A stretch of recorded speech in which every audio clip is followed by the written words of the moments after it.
What the hell? Trump finally did it. He attacked Fauci and called him an idiot. Check this out.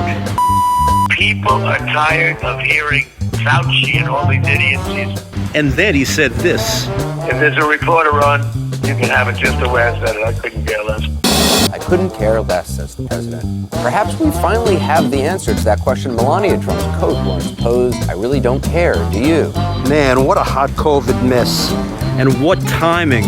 Obviously, this is an act of desperation by the president. And with only 15 days to go before the election, he has fallen so far behind Biden in the national polls. The commander-in-chief is flailing in the wind for any ray of hope. His only hope for re-election is a miracle 15th round knockout punch. And he knows it. Potato rolling around in the backseat of my car. The president couldn't care less, couldn't care less, couldn't care less, couldn't care less. And Dr. Anthony Fauci is the nation's foremost infectious disease researcher. What the hell? I said, oh my goodness.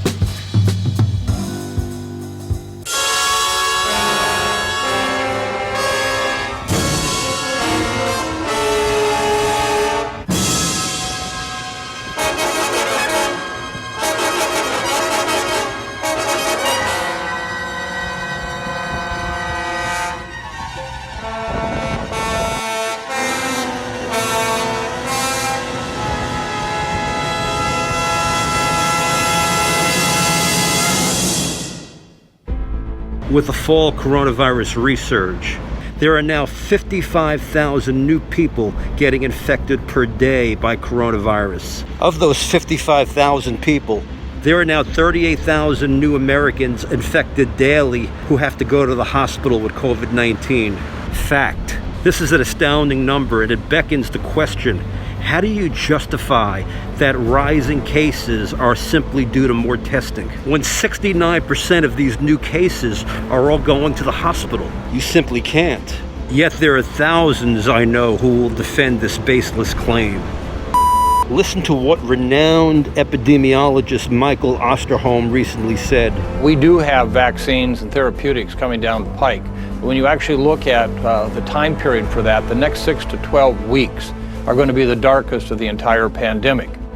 Had Trump listened to the CDC back in March and mandated mask wearing, we could have saved tens of thousands of lives and got back to work safely even sooner. That alone would have done a better service for the economy. We're like a rocket ship. Take a look at the numbers. Yeah, let's look at the numbers, Mr. President.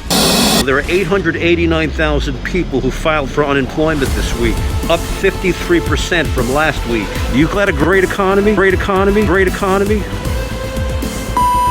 Sycophant advisor Scott Atlas knows what the president wants to hear by defending herd immunity. This is after denying that he defended herd immunity 2 months ago. Herd immunity doesn't work and will only kill millions of people. Getting millions of people sick will only bring on an even greater devastating death toll of the likes that we have never seen.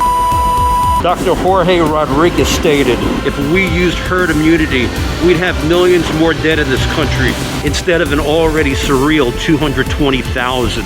One Harvard professor calls herd immunity mass murder. Herd immunity may work with a lesser infectious disease, but you would still need to get 70 to 80% of the population infected to get the antibodies. And we simply don't know how long the antibodies will last. But even after being infected with COVID-19, gasping for air, and infecting his entire family, Trump still refuses to wear a mask at his mass rallies. But that's not what he does privately. He knows the truth, but he won't tell you. Here's the bottom line. Before Trump got the coronavirus, he didn't wear a mask, save rare occasions. Neither did his staff. Truth is, they didn't give a damn when this plague upended your life. They told you to go to work, it was a hoax, and sacrifice grandma for Wall Street.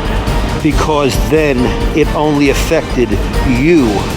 But now that Trump and his minions have contracted the coronavirus, they are all wearing masks.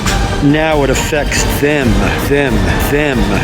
As Trump once said, they are dying. It is what it is. Time to vote on November 3rd and get rid of this criminal liar. Your life depends on it. President couldn't care less that he's a nonpartisan career professional who's been in his job since 1984.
Has the White House been controlling when you can speak with the media?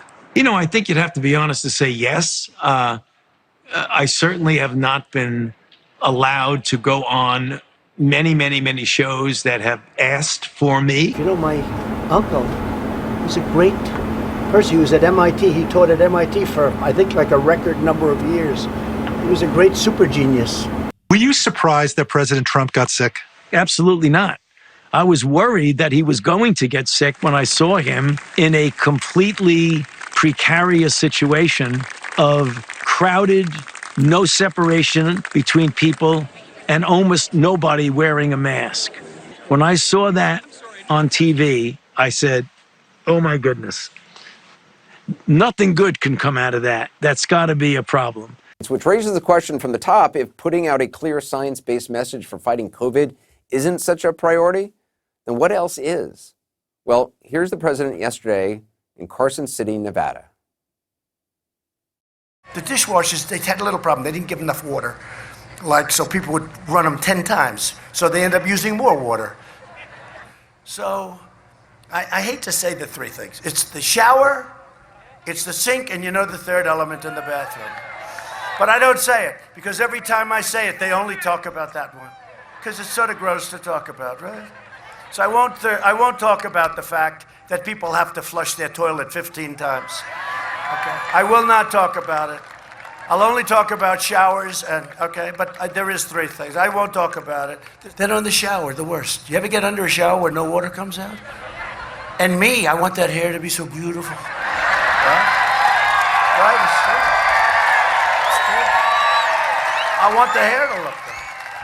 I go into some of these hotels, you travel, and I go into these hotels, new hotels, they do a nice job, it's not their fault. And I get in there, I say, I can look at it now, I know everything. I say, here we go. Turn on the water, drip, drip, drip, drip, drip. But now, you go into a shower and the water pours out.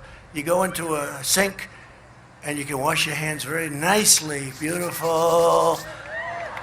And the third thing, don't worry about, okay? Yeah, that took a lot. There's so much to say, but given that the White House has declared it National Character Counts Week, I'm just going to recommit to being more kind, loving, understanding, and virtuous.